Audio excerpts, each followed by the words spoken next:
República Dominicana. Aquí comienza el rumbo de la tarde con los poderosos Rudy González, Juan TH y Georgie Rodríguez.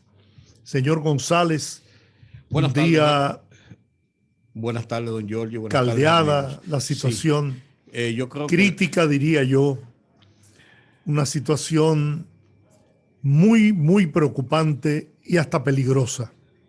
sin lugar a dudas, Lo que ha sucedido en el hermano país, nuestros vecinos, la República de Haití, es algo que no solamente es un atentado a la democracia, a la estabilidad de la isla, sino además de eso un hecho bárbaro, un hecho bárbaro. Por más que usted no quisiera estar de acuerdo con el presidente asesinado de Haití, es un ser humano y nadie, absolutamente nadie sobre la tierra tiene derecho a quitarle la vida a otro ser humano. Ese hecho criminal hay que repudiarlo con todas las fuerzas y hoy se hace más necesario que nunca lo que tanto se ha dicho en nuestro país, la construcción del muro o de la verja, como usted la quiera llamar. Yo sé que hay muchos opuestos a esa práctica, pero yo creo que la República Dominicana necesita, para salvaguardar nuestra soberanía y nuestra identidad, incluso hay que poner un freno en esa frontera.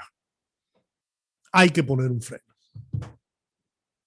gracias, don Giorgio. Como le decía yo a Castillo Pantaleón hace un momentito, cuando entramos de intrusos en el programa que no acababa de terminar la parte primera de rumbo de la tarde, yo decía que la situación hay que verla dentro de un contexto más allá de una situación generada en la zona oeste de la isla o en Haití y con la muerte de una persona, en este caso un presidente.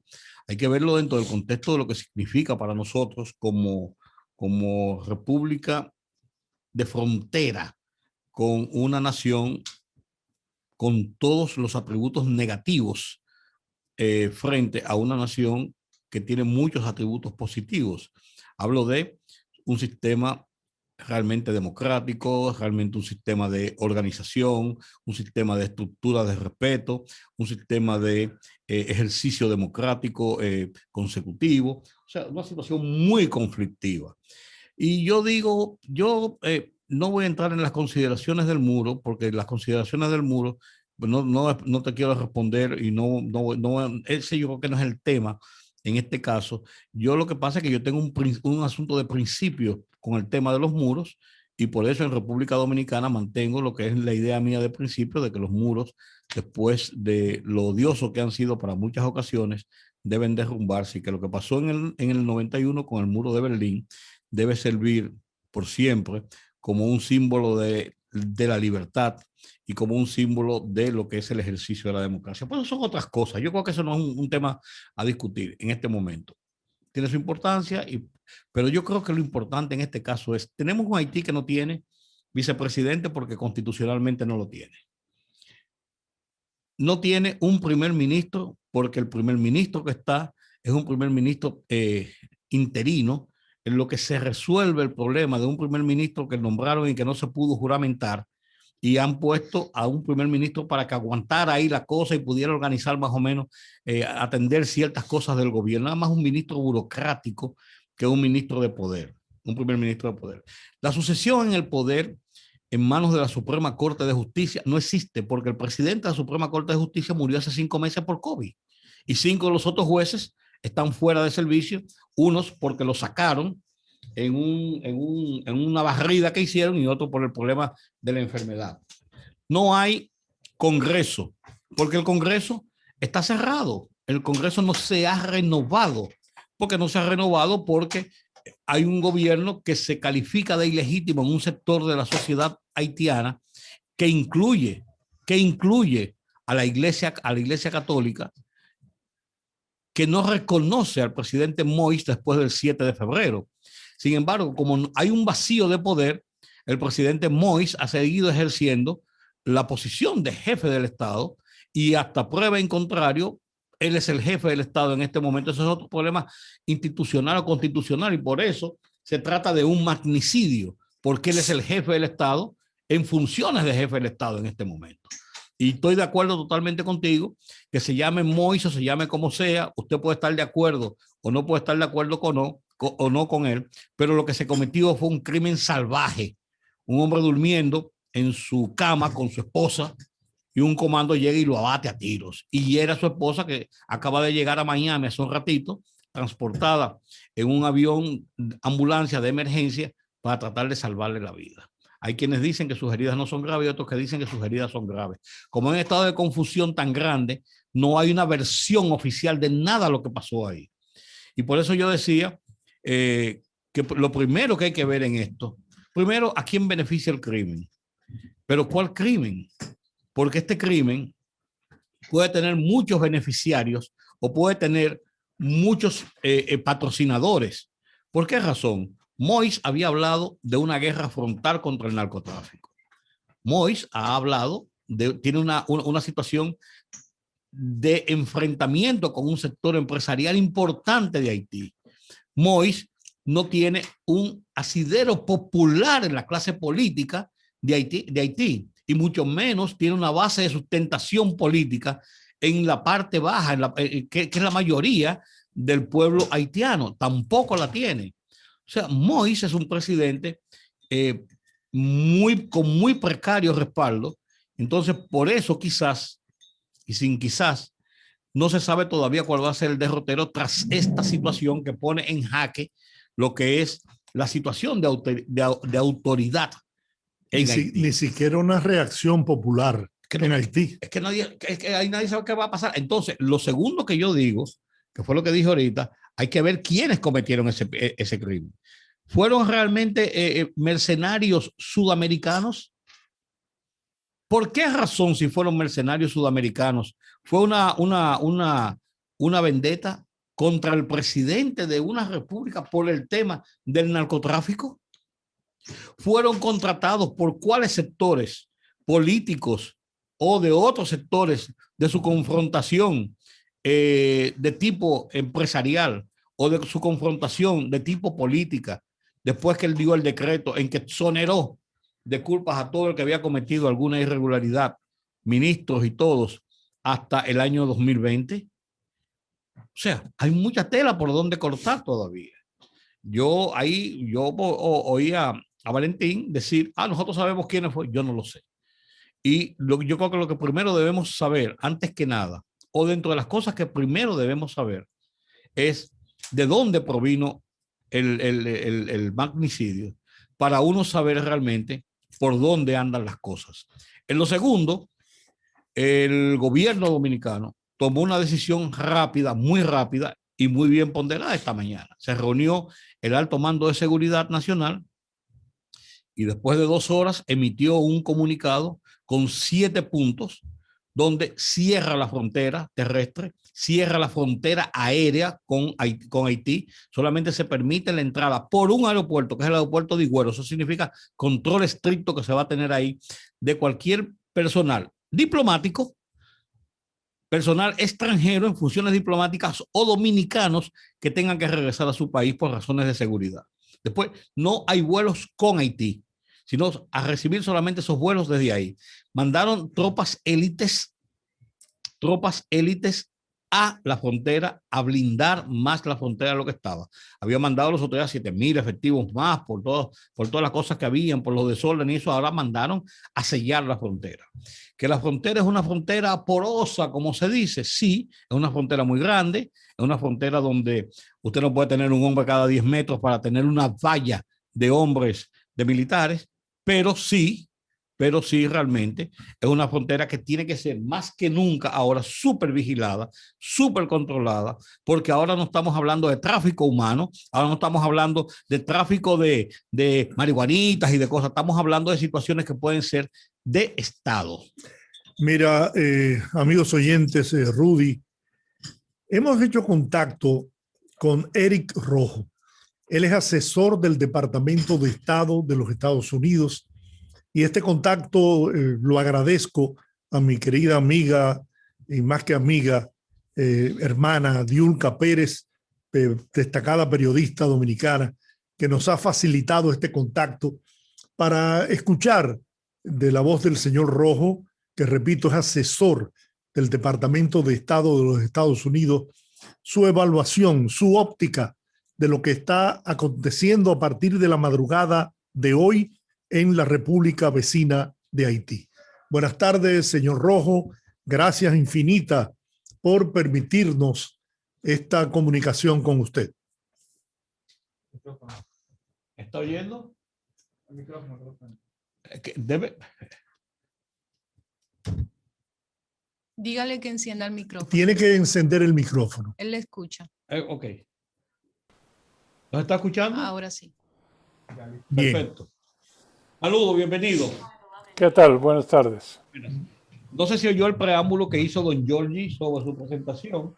No, perdón, estaba yo conectándome. Ok, Bueno, le digo que gracias a nuestra querida amiga y hermana, la destacada periodista dominicana Diulca Pérez, que nos facilitó el contacto con usted para conocer su opinión, su evaluación, su visión sobre lo que a partir de la madrugada de hoy acontece en el vecino país, la República de Haití.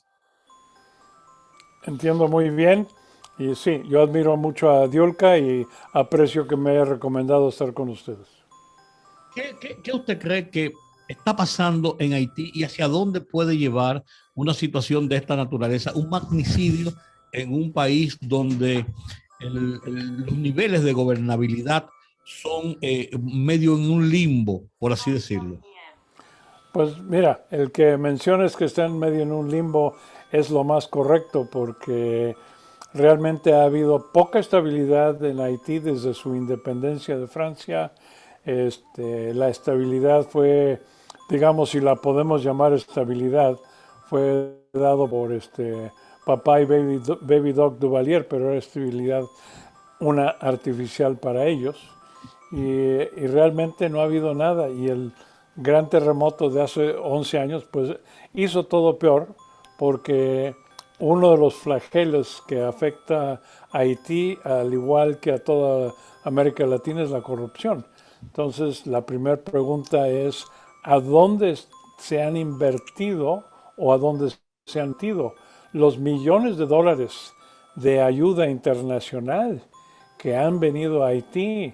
Haití, que pues agriculturalmente debía ser un país tan rico como la República Dominicana, siendo que es la misma isla, sencillamente dividida por la frontera, pues que realmente no ha habido el liderazgo para realmente rehabilitar la tierra de Haití, crear más hambre, y yo sé que eso se refleja en ustedes por el flujo de refugiados que vienen tanto a la República Dominicana como a Estados Unidos. Claro. Una carga enorme que la República Dominicana ha dado respuesta siempre positivamente de ir en auxilio del hermano pueblo haitiano. Ahora bien, este magnicidio, ¿a quién beneficia la muerte del presidente de Haití? ¿Con qué objetivo piensa usted que le han quitado la vida a este presidente haitiano? Bueno, en todas este tipo de situaciones hay grupos radicales que creen o que le están haciendo un beneficio al país porque había protestas en contra del presidente Morsi, o sencillamente están apoyando al grupo que va a tomar el poder. El primer ministro Joseph no es necesariamente muy estable por lo que he leído. El tiempo que él se mantenga en el poder pues es cuestionable. Por lo tanto, entonces la pregunta siempre va a dos partes. ¿A dónde está el dinero y quién se beneficia? Bueno, ¿qué usted piensa? Pero, que... Perdón, antes de yo salir un minuto. Entonces, ¿usted piensa que el tema es un tema quizás más político que de otra índole, el magnicidio? Yo pienso que sí, porque ¿qué gana un grupo? Pero aquí también lo interesante es el reportaje. Dice que el supuesto comando que asesinó al presidente, algunos hablaban español. Entonces, eso pues realmente hace las aguas más turbias. Se comenta también, está circulando esa información, de que ese comando llegó en horas de la madrugada temprano en 2 aviones y aterrizó en el aeropuerto de Haití. Y ahí fue que se transportaron los mercenarios que cegaron la vida, según las informaciones que aparecen, extraoficiales, naturalmente.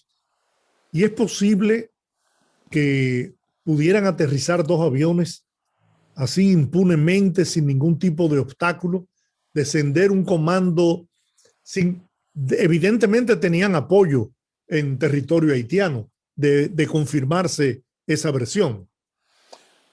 En principio sí es posible porque hay espacio abierto. Estoy seguro, aunque no he estado en Haití, que la cantidad de tráfico aéreo no es tan densa como en otros países y aterrizar a esa hora no ha de ser un problema, especialmente si hay cómplices. Aquí lo importante es que los radares internacionales de control aéreo y el mismo radar del aeropuerto internacional de Port-au-Prince debe de tener grabaciones de aviones no identificados o no permitidos que hayan aterrizado en el aeropuerto. Eso permitiría 2 cosas. 1, confirmar que este rumor es correcto, y 2, ver la identificación de los aviones, de dónde vinieron, a dónde regresaron, si no se quedaron en Haití. Digamos, hay investigación que se puede hacer para confirmar o desconfirmar ese rumor. Hay otras versiones que señalan que fue a través de la vía marítima, en unas balsas que llegaron, y los más atrevidos y quizás queriendo crear un conflicto mayor, aseguran que cruzaron la frontera desde la República Dominicana hacia Haití. Bueno, aquí lo más importante en todo caso, sabemos que hoy en día con las noticias 24 horas al día de muchas fuentes, las teorías de conspiración, Sí. las teorías de lo que sea, cada quien que quiere sus 3 minutos de fama en el aire va a inventar algo. Pero hay cosas que debíamos de ver. ¿Dónde está la casa del presidente? ¿Qué tan lejos está del aeropuerto? ¿Qué tan lejos está de la playa? ¿Qué tan lejos está el cruce de la frontera en la montaña entre la República Dominicana y Haití? Para ver cuál de las versiones pudiese ser la más factible. Y la otra pregunta es, aunque el presidente viva en su casa particular, como presidente debía de tener buena seguridad. Digo, esa es otra duda que me sale.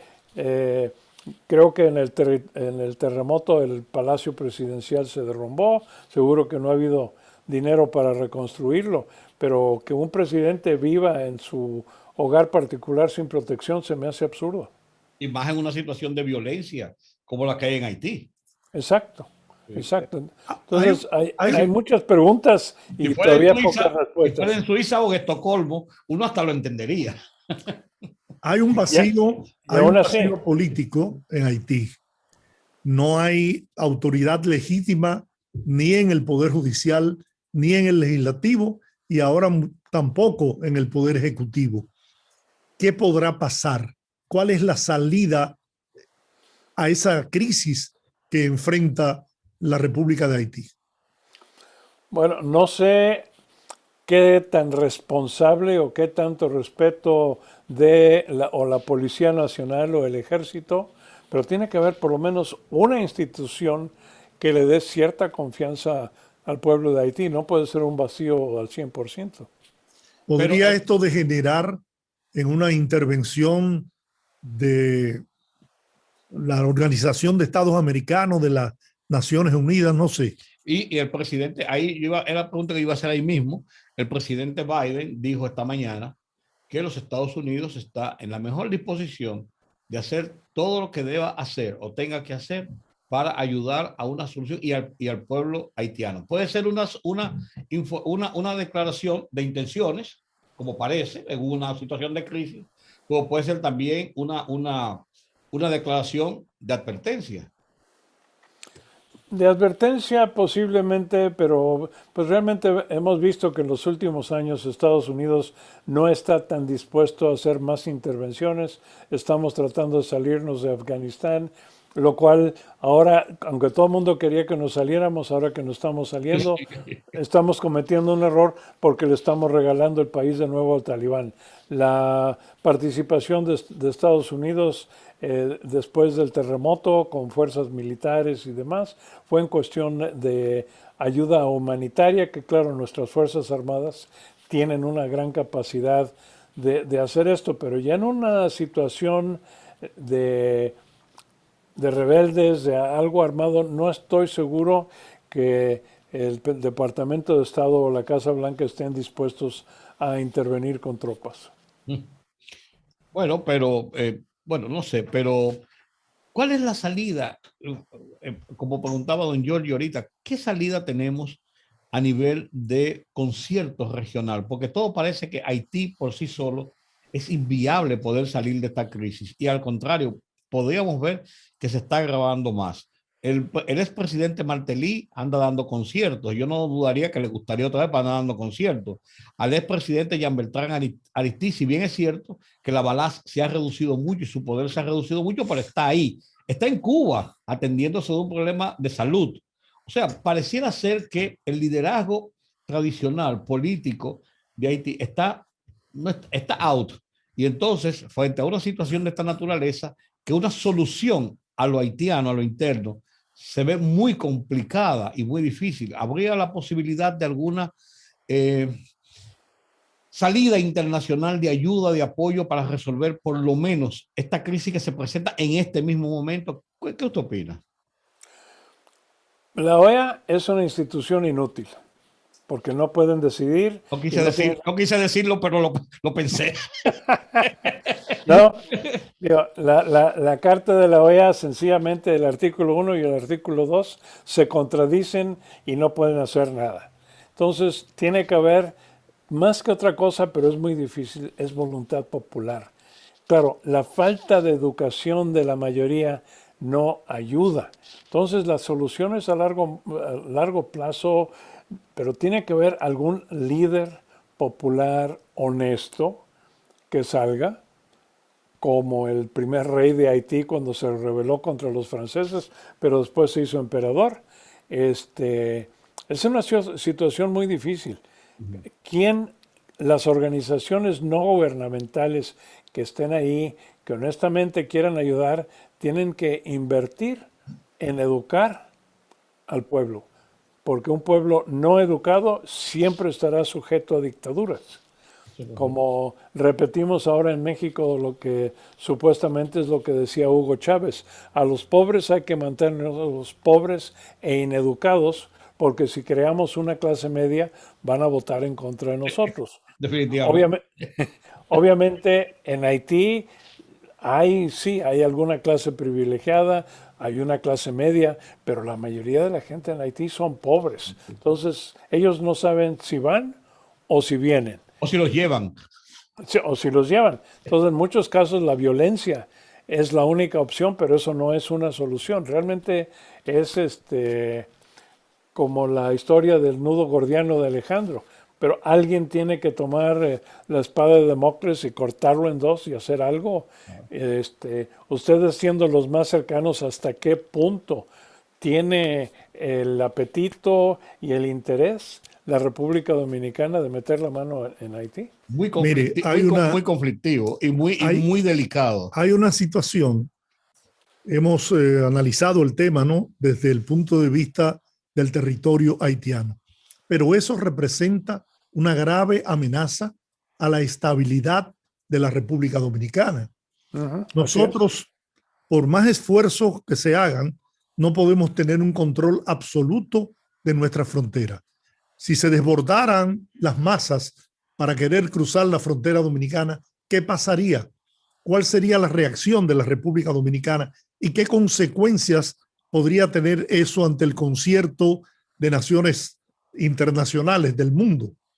de una acción violenta de nuestras Fuerzas Armadas que con todo el derecho tendrían que proteger la frontera dominicana. Entonces, la única salida que podría salvar a la República Dominicana es una intervención de organismos internacionales, la OEA, la ONU, quien pueda hacerlo, porque de lo contrario, mire, en la mañana de hoy había una multitud frente a la entrada de la frontera de la República Dominicana por el lado de Dajabón.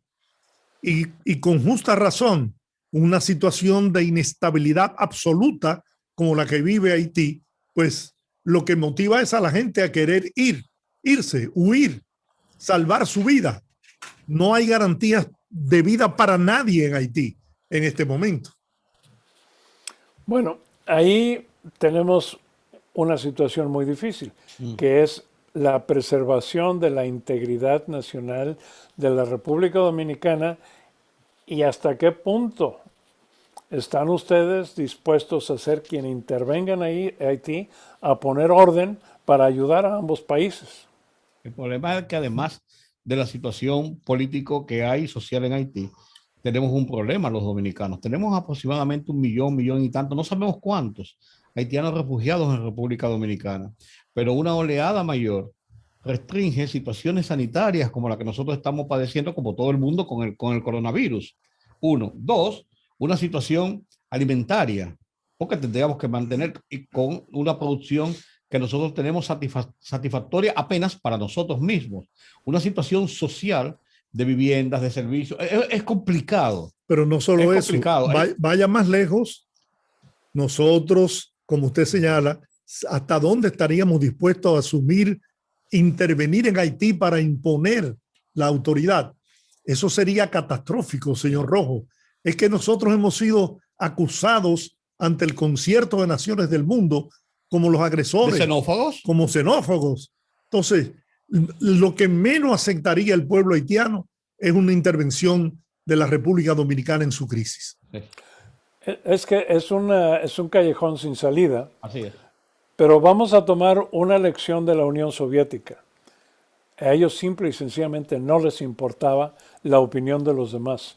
Ellos actuaban de acuerdo con sus intereses. Ahora, vamos a tomar un punto menos radical. En el Medio Oriente tienen el mismo problema de refugiados.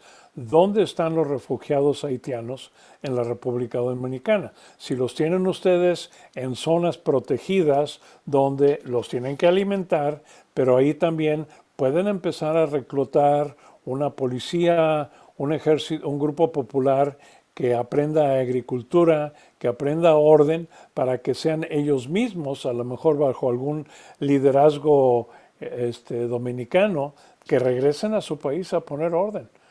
A final de cuentas, creo que va a ser la única solución viable, pero ustedes son igual de víctimas que el pueblo haitiano, entonces tiene que haber una manera de contenerlos, educarlos y que tengan el interés y el liderazgo. Eso tomará 20, 30 años.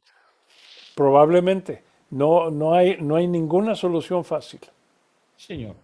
El problema es que cuando hemos tratado de hacer este tipo de ayuda, de asistencia, incluso hasta con el mismo terremoto, que fuimos los primeros que estuvimos en Haití, porque fue la isla la que tembló, de aquel lado más, pero fue la isla. Y fuimos en ayuda, y después, incluso nos acusaron de las grandes potencias. Llegaron al extremo de atentar incluso contra la vida del presidente Leonel Fernández, que gobernaba la República Dominicana en ese momento. En un viaje a Haití. A tiros tuvieron que salir de Haití. Entonces, las grandes potencias que han apoyado regularmente los organismos internacionales, creando mesas de trabajo y de asistencia para Haití, como Estados Unidos, Canadá y Francia, encabezados, después nos acusan de xenofobia, de persecución, de abusos, de intolerancias. Entonces, como quiera, somos unos atrapados y sin salida. Exacto. La película. Exacto. Mira, está la Organización Interamericana de Derechos Humanos, del cual yo no soy fan de ellos. Yo tampoco. Para mí, ellos siempre defienden a los culpables, no a las víctimas. Pero aquí sería una acción necesaria de invitarlos a que ellos se hagan cargo de los refugiados, de su educación, con el apoyo de la República Dominicana. Así ellos no pueden acusar a nadie más que a sí mismos si las cosas no funcionan. Bueno, Bueno, es complicado. Digo, es una de muchas ideas locas, pero ahorita estamos abiertos a realmente ideas creativas que puedan ayudar. No, claro, estamos en una situación, además que uno la veía venir, pero no en la magnitud ni de una hora a otra hora como lo que ha ocurrido. En medio de un limbo político, de un limbo judicial, de un limbo legal, de una situación que no se sabe hacia dónde va. Entonces, para colmo, el único que estaba ahí, más o menos hasta ilegal, lo matan.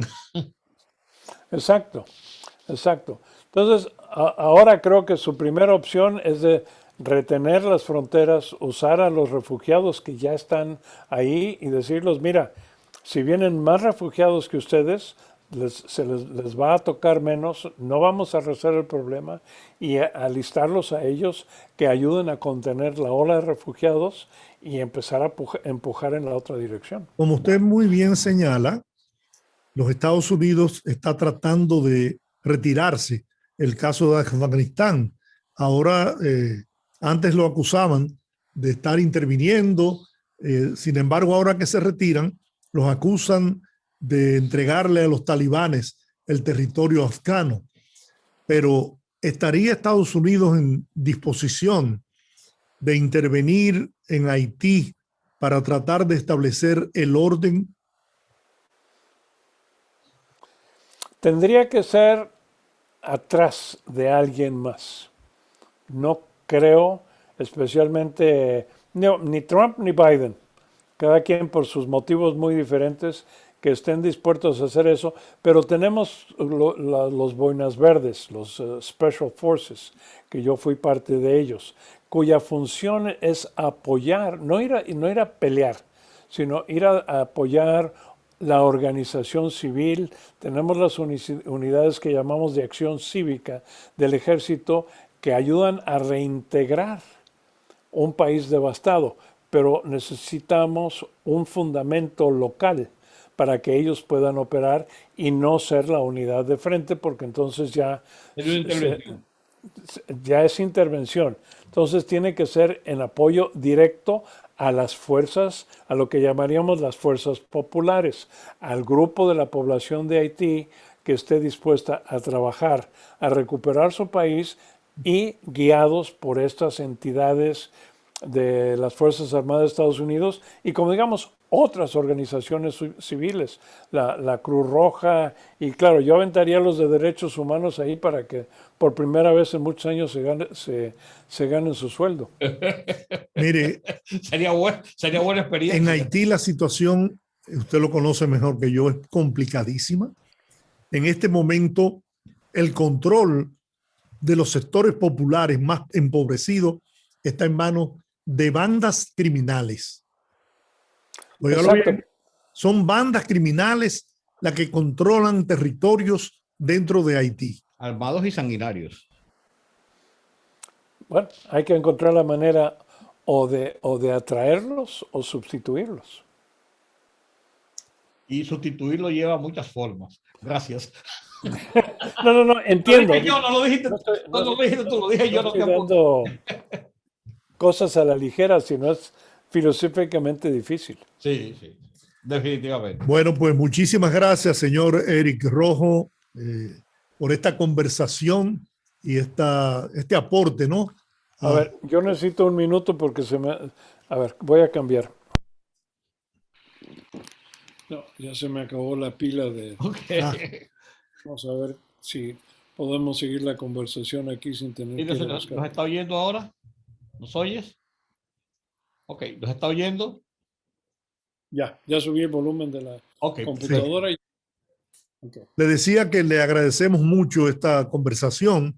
Si usted tiene alguna otra idea que aportar, pues este es el momento. Bueno, déjame consultar. Mi esposa es catedrática de la Universidad de Anáhuac, especialista en temas de relaciones internacionales. Así nos conocimos como colegas. y vamos a ver en su equipo de teorías qué sugeriría ella que pudiese ser constructivo, porque ahorita el problema es que toda idea constructiva que ponamos en la mesa, alguien le va a poner un pero, alguien se va a oponer y y entonces el caos va a continuar. Muy bien. Bueno, ojalá en los próximos días pudiéramos hacer de nuevo contacto. Quizás ya usted tenga alguna sugerencia de su esposa, ¿no? Y ya De nosotros acuerdo. veamos el panorama un poquito más claro. Sí, no, y voy a consultar con amigos, algunos de mis colegas en Washington que están en el tema de América Latina, para que entre todos veamos si podemos construir algo, si podemos construir algo que ayude. Eso es así. Muchas Bueno, gracias. muchas gracias. Feliz resto de la tarde. Gracias, igualmente a ustedes. Hasta Un gran pronto. abrazo. Eric Rojo, asesor del Departamento de Estado de los Estados Unidos, estuvo conversando con nosotros en el rumbo de la tarde gracias a las gestiones que hiciera nuestra querida compañera, amiga, hermana Yulka Pérez. Yulka Pérez. Vamos a la pausa.